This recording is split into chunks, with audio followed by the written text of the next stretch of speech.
अस्सलामुअलैकुम। ये बकरा ईद का डे 1 है और मेरा बकरा कट के आ गया था, तो मैं कलेजी और फेफड़ा को कट कर रही हूँ पकाने के लिए और बाकी गोश्त को मैं पैक कर रही हूँ बांटने के लिए, क्योंकि इस बकरे को मैं पूरा तकसीम कर दूँगी। मैं घर में पहले दिन जो मेरा होता है वो मैं घर में रखती नहीं हूँ, तकसीम कर देती हूँ लोगों में। तो सिर्फ कलेजी फेफड़ा ही बनाऊँगी और फिर मेरे घर मेहमान भी आने वाले थे खाने के लिए, तो उधर खाना मैं पका रही हूँ। उधर गोश्त पैकिंग भी एसी चालू करके एसी में रख दी थी कि कूल रहेगा तो ख़राब नहीं होगा, क्योंकि इस वक्त इतनी गर्मी है कि थोड़ा भी बाहर रखेंगे पका हुआ तो वो ख़राब हो जाता है और उसको फ्रिज में रख भी नहीं सकते। इतना कहाँ रखूँ मैं, तो पैक करके और अभी बंटवा दूँगी। तो इधर अपना पकाने भर का ले लेती कि पका लूँ, मेरे मेहमान आ जाएंगे खाने के लिए। तो मेरा पक भी रहा है, उधर मैं अपना काम कर रही हूँ। तो ये दोनों बड़े बड़े चढ़ा दी हूँ कि पकते रहे और मैं अपना काम करते रहूँ। तो मेरा पक गया था, मेहमान खा के भी गए थे और ये दूसरे दिन सुबह का वक्त है। ये मैं सुबह दूसरे दिन मिल रही हूँ, उस वक्त मेरे मेहमान खा के चले गए थे। बम बम पम पम सब ख़त्म हो गया था। उसके बाद में मैं जा रही थी मटन रेशमी कबाब बनाने और मटन सामी कबाब बनाने के लिए, क्योंकि हर किस्म के कबाब आप सिर्फ बकरा ईद में ही बना सकते हो, क्योंकि उस वक्त गोश्त अपने घर में इतना होता है कि जो दिल करे वो रेसिपी आप पकाओ और खाओ और इन्जॉय करो, मोहल्ले वालों को भी खिलाओ।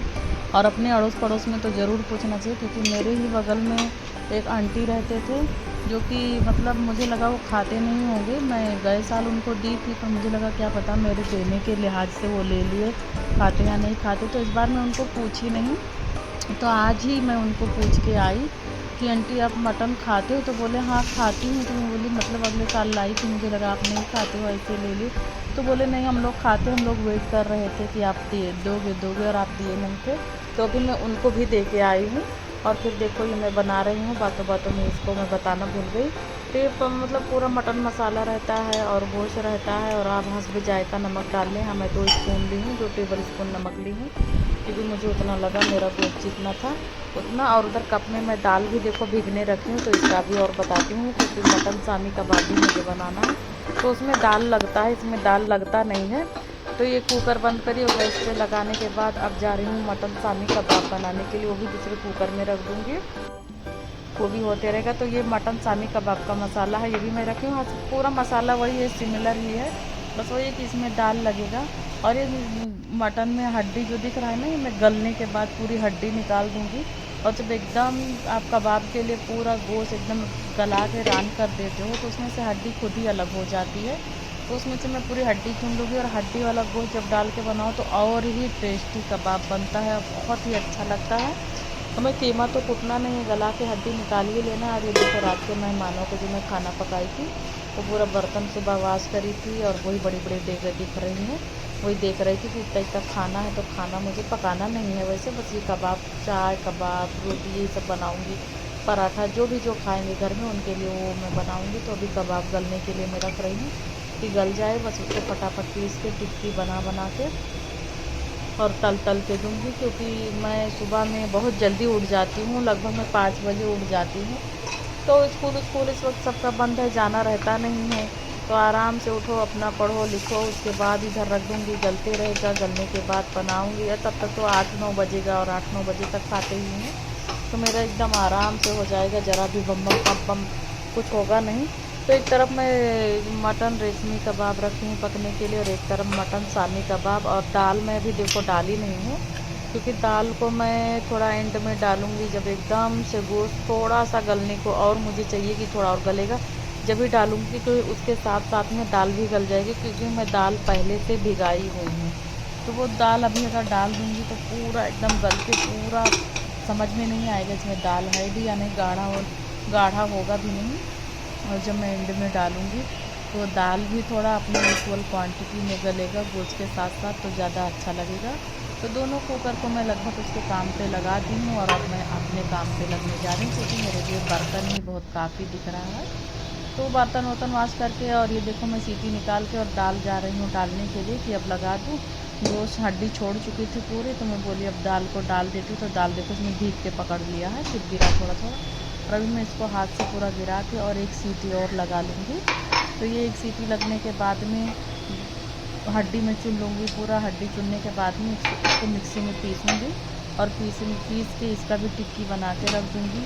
तो क्या है, फ्रिज में इसका टिक्की बना के रख लो तो 2-3 दिन आराम से चल ही जाएगा। और घर में लोग हैं और मुझे भी और सबको भी अच्छा लगता है। मैं इवनिंग मॉर्निंग टी टाइम कभी भी थोड़ा कबाब फ्राई करती हूँ और हम लोग लेके बैठ जाते हैं खाने पीने के लिए। वैसे हम लोग खाते पीते रहते हैं, कभी भी ऐसा नहीं कि कोई भी चीज़ रखे तो वो ज़्यादा दिन चलता नहीं, क्योंकि हम लोग दोनों टाइम इसको तलते खाते रहते। बच्चे लोग का कभी भी मूड हुआ कभी भी तल लिया, मैं रोकती भी नहीं हूँ। तो देखो लगभग बर्तन अभी भी निकल ही रहे हैं। तो ये भी मेरा गल के हो गया था, तो इसमें अभी थोड़ा सा पानी है तो इसको मैं चला के और फिर जा रही हूँ रखने कि थोड़ा ये और सूख जाए। देखो थोड़ा दिख रहा है वो बुझ होने लगा है। तो गैस पे इसको लगा दी हूँ। ये वो मटन रेशमी कबाब था और ये शामी कबाब है, ये पूरा गल गया। तो इसको निकाल रही हूँ मैं चला के। तो ये ठंडा हो जाएगा तो अभी मैं इसकी हड्डियों को चुनूँगी। अभी गरम है और गर्मी में तो गरम में हाथ डाल भी नहीं सकते, ठंडी में तो थोड़ा डाल भी लो, छू भी लो, गर्मी में नहीं। और जा रही हूँ मैं वही रेशमी कबाब अपना पीसने। ये ठंडा भी हो गया था। इसकी हड्डी भी मैं पूरी चुन ली हूँ। ये देखो हड्डी एक तरफ प्लेट में दिख रहा है, पूरी हड्डी निकाल ली और ये मैं मिक्सी में पीस ली हूँ। और अब इसका ये देखो इतनी हड्डी निकली थी इसमें, और अभी उसकी भी हड्डी चुनूँगी। उसकी हड्डी चुनने के बाद में रख दूँगी। तो अभी गर्म है तो उसको मैं खोल दी और इसका देखो मैं टिक्की बना ली हूँ पूरा। अब इसको डब्बे में करूँगी, डब्बे में करके फ्रिज में रख दूँगी, क्योंकि अभी बज रहे हैं दिन के शायद 8 बज रहे हैं, 8 से थोड़ा 1-2 मिनट ऊपर है। तो मुझे तलना है 9 बजे तक, तो थोड़ा सा और फ्रिज में थोड़ा और कड़क हो जाएगा तब तलूँगी तो और मज़ा आएगा। और इसको बाद में इसका हड्डी चुनूँगी, अभी नहीं। एक कबाब तो हो गया है ना, तो कबाब, चाय, पराठा यही सब हम लोग खा लेंगे। बाकी दाल गोश्त है और वो गोश्त है जो मैं रात को बनाई थी, सब रखा है तो मैं गरम कर चुकी हूँ, वही दिन में खाएंगे अभी बाद में। तो ये नाश्ते में यही कबाब, पराठा, चाय यही मेरा रहेगा। तो फ्रिज में डब्बे में मैं रख दी थी और निकाली हूँ। अब जा रही हूँ तलने। चाय यहाँ पर मेरी लड़की उठ के आई है, वो मेरा हेल्प कर रही, बोल रही मैं चाय बनाऊँगी। बच्चे लोग जब काम करने नहीं आता है तो उनको काम करने का बहुत शौक़ होता है, और जब आता है तब वो दिल से करते नहीं, बताने से करते हैं, जिम्मेदारी से नहीं करते हैं। तो अभी देखो वो इधर चाय बनाने के लिए जिद कर रही थी कि मैं चाय पकाऊंगी। तो उसको मैं दी हूँ कि तू पका, मैं इधर देखते रहूँ और मैं इधर अपना कबाब डाल रही हूँ। तो ये मटन रेशमी कबाब है। शामी कबाब को अभी मैं टिक्की उसका गोला करी नहीं हूँ, वही रखा है और पीस के एक साइड रख दी हूँ। और ये देखो मेरी लड़की बना रही है चाय, अदरक घिस के डाल रही है। तो उसको मैं जल्दी देती नहीं पकाने के लिए कि जल वल ना जाए, लेकिन अब मैं इधर हूँ गैस पे खड़ी हूँ अपना कबाब तलती हुई, तो ही मैं उसको दी हूँ। बच्चों को ऐसा गैस के पास अकेला ना छोड़े, नहीं तो उनसे कहीं टेढ़ा बेढ़ा होके गैस पे कुछ गिर गया तो खुद भी जलेंगे और सबका नुकसान होता है। उनको सिखाए काम, लेकिन उनके साथ में रहकर। तो मेरा मटन रेशमी कबाब भी हो रहा है। बकरा ईद में क्या क्या बनाए चढ़ाने में मत, और बकरा ईद में तो आप लोग ज़रूर कबाब वबाब बनाएं, खाएं और खिलाएं बच्चों को भी। और हर तरह का कबाब बनाएं, क्योंकि गोश्त अपने घर में होता है तो पकाना खाना चाहिए। एक हिस्सा अपना तो होता ही है, बाकी 3 हिस्सा बांटना है। एक हिस्सा अपना रखना, 2 हिस्सा बांटना है, एक रखना है। मैं तो अक्सर एक पूरा बांट दी थी, एक बकरा ही और एक बकरे कर ली हूँ थोड़ा। और यहाँ पर मेरा चाय पक गया था, कबाब भी, चाय पकने को अभी बाकी है, कबाब मेरा तल के हो गया था। तो मैं निकाल रही हूँ कि निकाल के लेके चलूँ। मेरी लड़की खड़ी है ले जाने के लिए कि 2 खाऊँ, टेस्ट करूँ।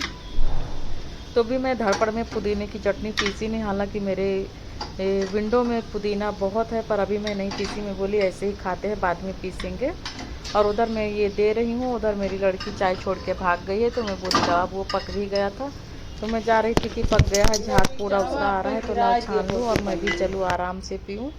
और आप सबको बकरा ईद बहुत बहुत मुबारक हो। और देखो मेरा चाय पक रहा है, जो कि मेरी बेटी चाय पत्ती डाली है तो हल्का वाइट है, पर मैं बोली अभी मैं डालूंगी तो वो उदास होगी कि मैं ख़राब बनाई हूँ, इसलिए मैं इसमें और पत्ती डाली नहीं। और यहाँ पर लाके हम लोग कबाब चाय एंजॉय कर रहे हैं। आप लोग भी एंजॉय करिए। मिलूंगी अगले वीडियो में, तब तक